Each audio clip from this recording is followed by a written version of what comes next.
திருப்பாடல்கள் அதிகாரம் 29. இறைவனின் மைந்தரே, மாட்சியையும் வலிமையையும் ஆண்டவருக்கு உரித்தாக்குங்கள். ஆம், ஆண்டவருக்கே உரித்தாக்குங்கள். ஆண்டவரின் பெயருக்கேற்ற மாட்சியை அவருக்கு உரித்தாக்குங்கள்.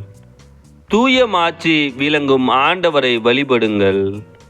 ஆண்டவரின் குரல் கடல் மேல் ஒலிக்கின்றது. மாட்சிமிகு இறைவன் முழங்குகின்றார்.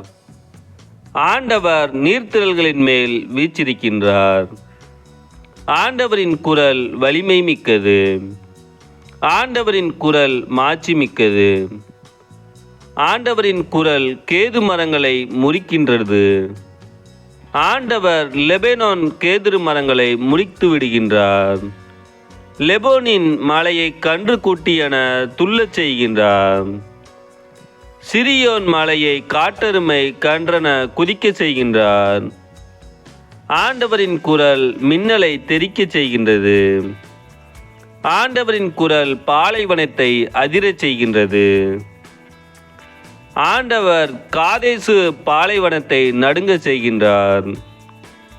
ஆண்டவரின் குரல் கருவாலி மரங்களை முறித்து விடுகின்றது. காடுகளை வெறுமையாக்குகின்றது. அவரது கோவிலில் உள்ள அனைவரும் இறைவனுக்கு மாட்சி என்று ஆர்ப்பரிக்கின்றனர்.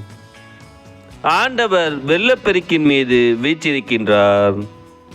ஆண்டவர் என்றென்றும் அரசராக வீற்றிருக்கின்றார்.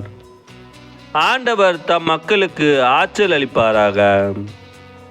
ஆண்டவர் தம் மக்களுக்கு சமாதானம் அருள்வாராக. ஆண்டவர் தம் மக்களுக்கு ஆசி வழங்குவாராக.